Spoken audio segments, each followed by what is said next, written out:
Hey, what's up, everybody? How's it going? My name is Taj, and I'm always so excited to be here with you guys on a Saturday afternoon to speak about all the amazing things that's happening in the world of Bitcoin that has nothing to do with prices, that has nothing to do with the charts, and what a week this has been. So, hopefully, somewhere in the midst of all the SpaceX madness, that you have been able to keep up with Bitcoin.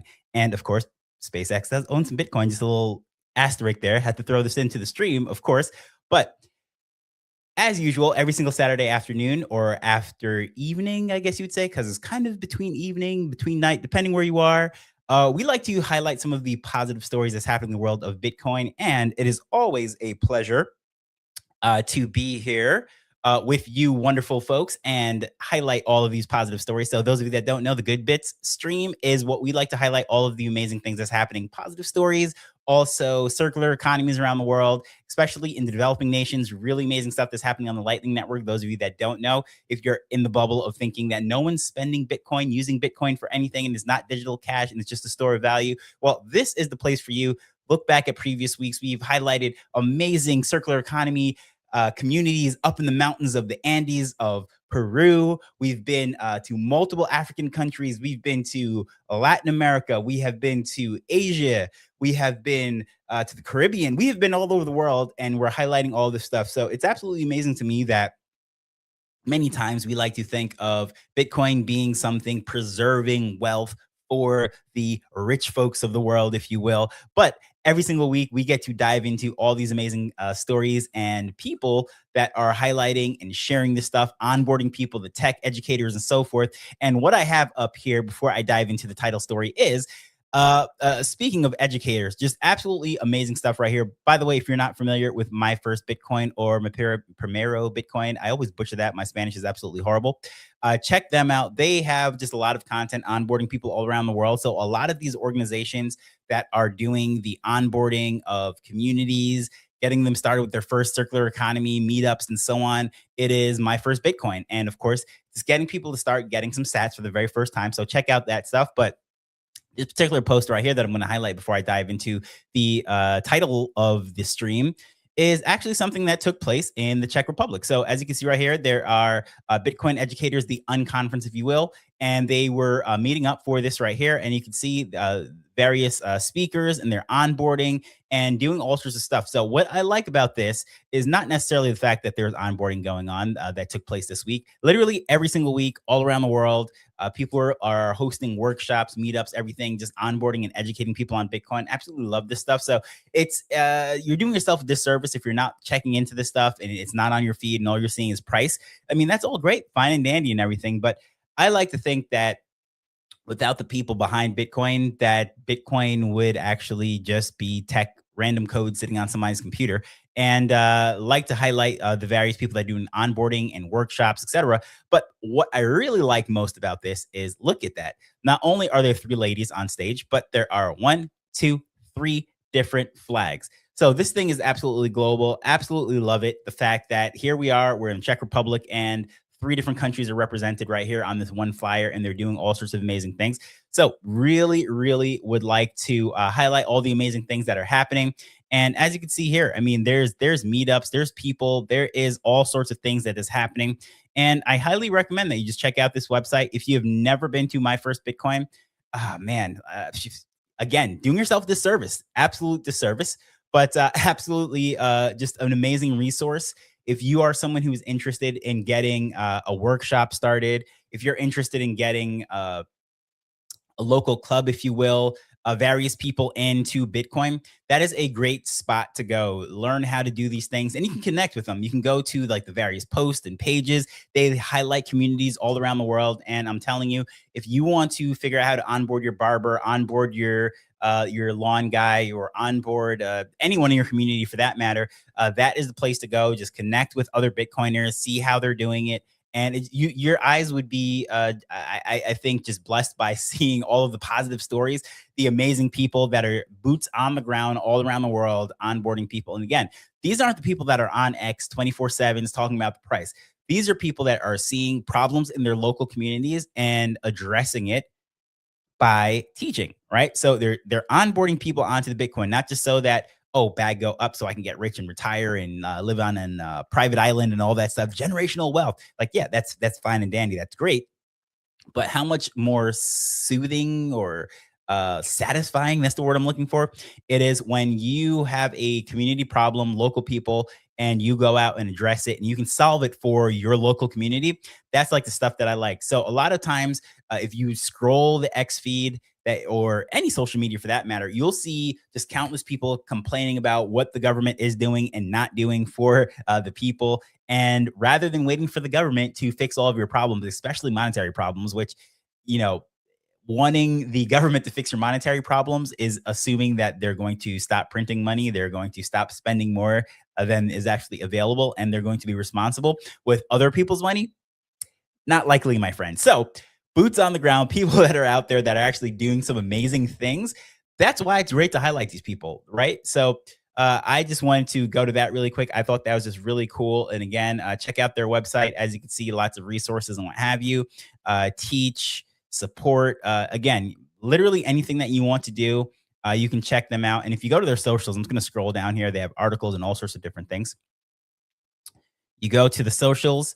By the way, if you are someone on different socials, they have their X, their YouTube, the Instagram, they have Telegram, you name it, they're there. But just going back to X really quick, just going to scroll this and anything that you really want to see. Again, you want to see various people highlighted. They retweet a lot of people that are speaking. They do various things. You'll find communities that you've never even heard. Look at this, African Bitcoin News. This is a new page to me. I don't believe I've ever found this one. So look, 469 followers. So this is not like they are highlighting the only the top biggest people, right? African Bitcoin News. If I scroll through this, I'm pretty sure you're going to see some things that you have never seen right here. Again, this is my first time on this page live on the stream. And I just think this is absolutely amazing that less than 500 followers and they're highlighting these people that are doing various things, contributors, etc. And again, you might not ever see this stuff on your newsfeed. So if you just go onto one of these pages, go down the rabbit hole and start to, I guess you would say, explore the world of circular economies, what's happening outside of your local jurisdiction, you'd be surprised to know what's going on. Like having a conversation with even a African treasury company is completely different than anything you'll ever experience when you're speaking about treasury companies in the US, like, you know, the Michael Saylors of the world, or you're looking at the Meta Planets in Japan, et cetera. Like all over the world, like there's different needs, different, I guess you would say, niches within Bitcoin. And I think it's just absolutely beautiful. So you just go down the rabbit hole, start clicking on some of these. And I'm sure if I look at to see who they're following, it would be great. Okay, they're only following 16 people, so it makes it even easier. So I'm giving you a little hack right here. This is how you can kind of change up your algorithm, change up your feed, if you will, and start seeing some positive Bitcoin. Of course, I want you to see positive Bitcoin stories right here. So follow us and share this content out with your friends and so on. But yeah, if you want to find various people like Bitcoin Akasi, who I often highlight on this show, well, they're being followed. So you'd go to this Tondo wallet. This is another wallet that I often speak about here. So they're following great people. So it's just great when you hear about various things, and right there, the African Bitcoin Corporation, ABC. So first time on this page. And just as I said, you'd be surprised how some of the African corporations are using Bitcoin. Well, this is a great place to start too. Check out this African Bitcoin Corporation. Natalie Brunell interviewed the CEO. Absolutely amazing interview. So if you haven't checked that out, I think I might have highlighted it on a previous stream. This African Bitcoin Corporation right here, the way in which they're operating with Bitcoin, and it's a laughable conversation when they look at the West per se, and all they talk about is the price in conjunction with whatever the US dollar is, right? It's a very different conversation. So if you're interested in that stuff, I highly recommend just follow or check out any of these pages, go down the rabbit hole, see who they're following, see who they're retweeting. And I'm pretty sure you'll be blessed and you'll find all sorts of new things. But going to the title story, if you will, let me just hop here. So first and foremost, I want to say that whoops, let me pause this here for a second.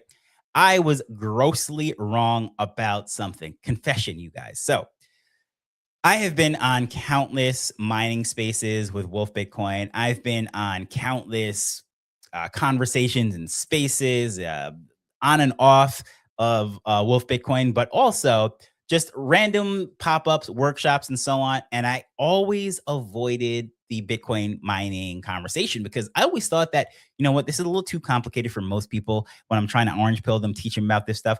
Let's start nice and simple and start with the monetary issues, the monetary problems. And let's say you're someone who has been, let's say, taken advantage of by your bank. I think a lot of people can relate to that. Let's go with that angle. Let's say you were someone who is trying to send remittances back home to a Caribbean country or another country for that matter. I say Caribbean because that's just where I happen to be right now. I'm on the island of Jamaica. So that's usually the angle that I go in. So the angles, I guess you would say it's mainly because that was my problem with the monetary system, right? So it's easy for me to present and teach from that angle. Now, one of the reasons why I was slow personally getting into Bitcoin is the whole concept of mining. It To me, it was a complicated analogy. I get the mining process, how the mathematics, everything, hash rates, and all this stuff actually works. And yes, the compute power, proof of work, all that stuff is amazing. Solving the double spend problem, all that amazing stuff. I get it. However, the word mining set me back for a very long time because a lot of people that were trying to present Bitcoin to me as digital gold and they start talking about mining. Now, I struggled with this as someone who came from developing websites. And I just remember a meme from back in the day where we would put out this thing saying that, hey, too many people are putting out too much garbage material on social media. The internet is running out of space. That was a joke that we'd put out. And then people would actually start resharing this thing. This is back in the MySpace days and when Facebook was just popping off, if you will. And people would start to share this stuff because they were like, oh, the internet's running out. We got to conserve this, right? So that was like this viral joke. So when I got into Bitcoin or started exploring and researching Bitcoin, this whole mining word, it tripped me up because I'm like, mining something digitally. I get the analogy of it, but like I'm like, well, it can't run out because of it's a digital thing, right? So that's why it tripped me up personally. So because of this, in case you're wondering, like, where am I going with all this? I never did workshops presenting the mining aspect first. If someone asked me about mining, then I would address it. But I never included it in any of the workshops or meetups or even like the worksheets that I give out at them. It was never included. So normally it was like a side conversation. Someone would say, hey, well, like I get all this stuff, but like, what is this mining thing I hear about or something? Okay, this is someone who did a little bit of research. Now I'll have that conversation with you.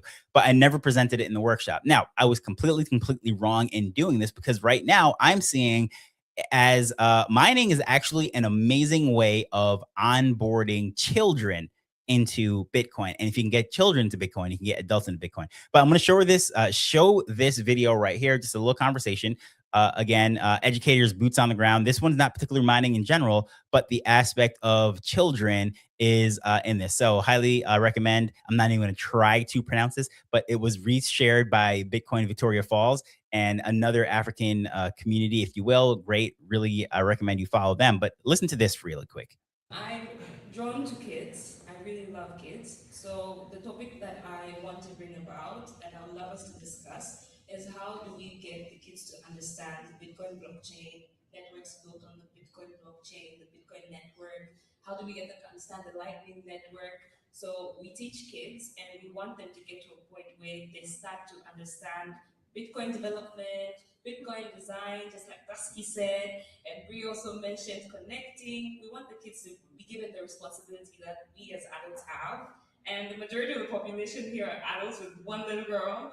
And I feel like we need to really involve them in the space. So we teach kids as young as 6 years old. So imagine a 6 year old building in the Bitcoin space, building on the Bitcoin network, and coming to speak on stage and share their project ideas with all of you. So I'd love us to discuss that. Thank you. First of all, I like that 1 minute hot round. Wish we had that on Spaces.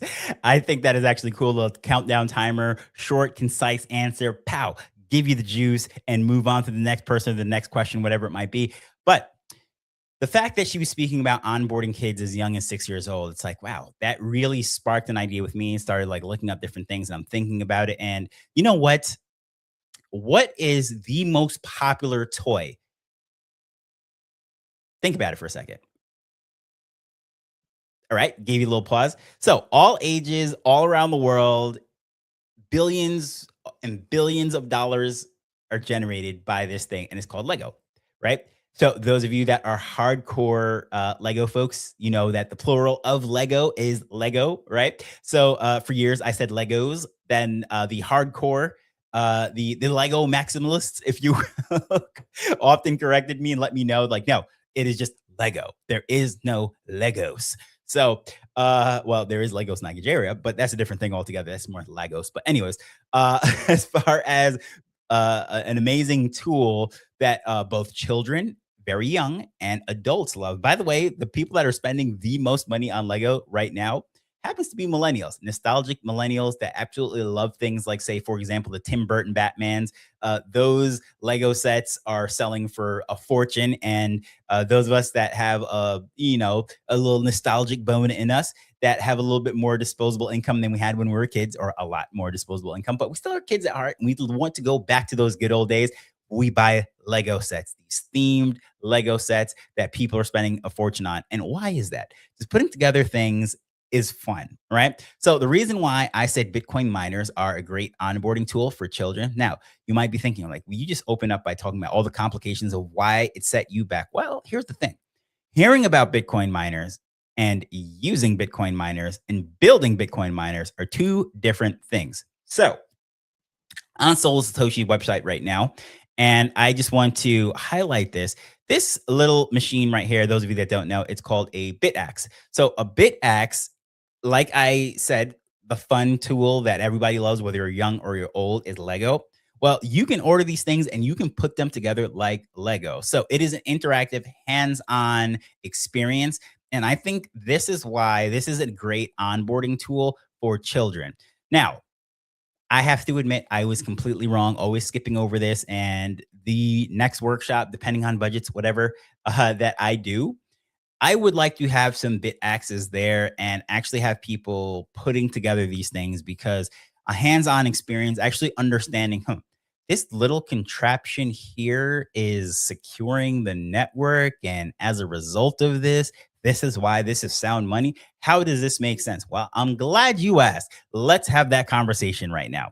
So you see, the hands-on experience, because a lot of people, we can talk about this stuff, trying to orange pill people and hit them with all the gospel of Bitcoin, if you will, and it's more of an emotional play than anything. Yes, I know it's numbers and there's mathematics and physics and all this stuff to actually prove your work, et cetera, et cetera, et cetera.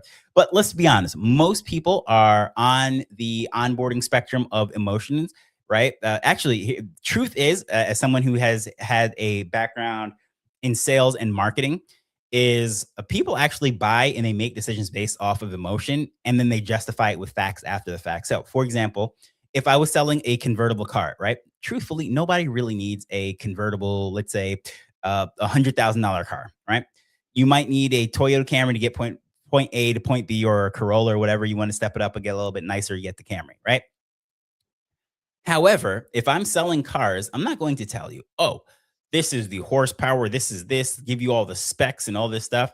No, what I'm going to do is, especially if I'm talking to like a middle aged guy, I'm going to be like, can you picture yourself right now sitting, driving down with a beautiful lady right next to you, hair blowing through, wind blowing through your hair. You're speeding down the highway at whatever miles per hour, your favorite songs blasting, you're heading over to whatever place and to do Lord knows what, right?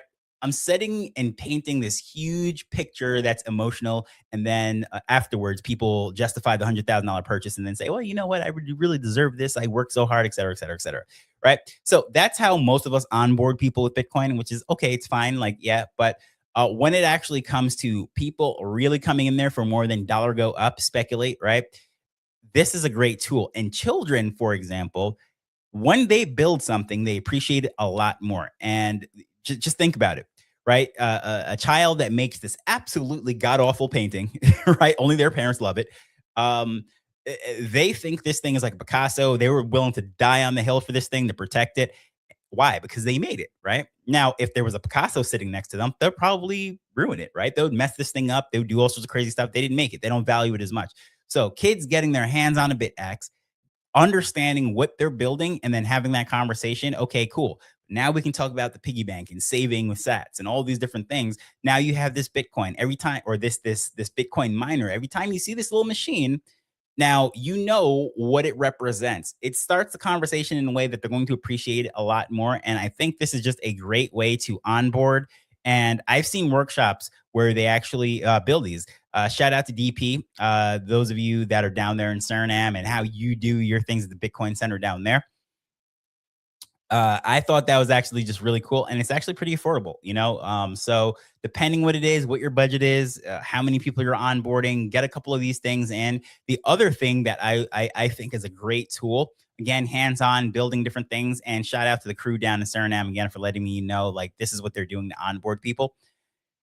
Signing, right? A seed signer, like building up this device too, as well. As you can see, it comes in little parts, and you get your little card right there to then go in and you write down your phrase, all that stuff. Like you appreciate it way more. Whoops, you appreciate it way more. I clicked it way more when you're actually seeing this. Now, if you're someone who's technical and you can go on this, you can go into GitHub, you can see how all the code is all there, all this stuff, absolutely cool. But again, the hands-on experience of knowing, like, hey, I put together this thing. It is truly mine, right? So, like, no one that logs into their Bank of America account or whatever, PayPal, Venmo, whatever it is, actually build something to go transact with the network or whatever it is, right? Visa, MasterCard. You just go to the bank and you get a card. But someone who actually builds a seed signer, builds a BitX, you have a lot more appreciation for actually what you're doing. So it's a great onboarding tool. And again, kids love to build things. They're hands-on. They love to put things together. And seeing that this thing is the signer to the network, and then you can mine with them, I think is a great onboarding tool. So going back to the story at hand, this BitX and just onboarding children, I think is actually a great thing. So going back to where all this started with 1 minute pitch right here. Kind of had my mind going all over different places. Well, how do we onboard children? Why does it even matter? Well, here's the thing, right? Just like when you're onboarding a child to be a sports fan for whatever team, you start with them young. Guess what? They grow with that team. And when they're old, they're diehard fans, right? Lots of us are fans of a sports team because that's what our parents, our big brother, our hero. Let's say those of us that grew up in the 80s and 90s, watching Michael Jordan play, right? There were so many Bulls fans. Let's just pretend he never played for the Wizards. There's so many Bulls fans strictly because their hero played for that team, right? So let's just say Big Brother was wearing those Jordans. Big Brother was wearing that Jordan jersey. Now you're going to watch Michael Jordan. You don't even understand the game. And going back to this now, getting kids into this thing, like you want to orange pill some old folks? Absolutely great. They have the most money, disposable income. So talking about protecting wealth and preserving wealth, et cetera, that hits with them. But start with them young, get them building some stuff. And then we're thinking long term, right? So we as Bitcoiners, we're long term thinkers. We're not thinking about what's going to happen in the next week, the next month, or even the next 4 years, right? We don't care about the next cycle. We're thinking about what's happening down the line, right? We're looking at the government printing more money. We're looking at all of the monetary inflation problems, et cetera, et cetera, et cetera. So this is not something that's going to happen overnight. We didn't get here overnight. This is decades, centuries, right? We're thinking long term. So if you want to start like that, start with the kids. And guess what? They're going to be lifelong Bitcoiners, and they're going to be the ones that are more positive, onboarding other people and so forth and everything. So I was totally wrong. I always avoided the whole mining thing. And yeah, I have come around. I've seen the light, and I think it's actually a great way to onboard kids. Now, is every kid going to be interested in building bit axes and seed signers? No. But guess what? A lot of kids do like to build, and they get their hands on these things. They're going to appreciate it and going forward. So thank you for the inspiration here with this 1 minute pitch. Also, I think it would be a great thing, like I said, on Spaces or something like that. So shout out to Cade and the whole Spaces crew. This might be something that we want to try, a little rapid fire, hot. Who wants to be a millionaire with a little countdown? Ding, dong, ding, dong, We need to do one of those things, right? So, anywho, speaking of Cade, those of you that are just starving for more Bitcoin content now, if you don't see this page posting 24/7 around the clock, holidays, no days off. Like, I don't know where you've been because there is Bitcoin content coming out every single day. Kate will be going live with an amazing space tomorrow evening. So those of you that are interested in spaces, which I assure you are, if you're on X and you love Bitcoin, check that out. Great conversations. Some of those Sunday spaces, absolutely amazing. And as far as like size wise, I mean, every space we do is amazing. But as far as size, like sometimes I come from church and I look at this thing, I'm like, wow, these guys are really cooking right now. So check that out. Also, check out the schedule that will be going out, all the amazing things that's happening in the world of Bitcoin. We would highly, highly, highly appreciate it if you share this with a friend. Those of you that have questions, comments, concerns, let us know. We're always checking the DMs, always happy to hear from you guys. And as usual, my name is Taj. This has been the Good Bit Show, Good Bit Stream, and I will see you on the next one. So have a good one.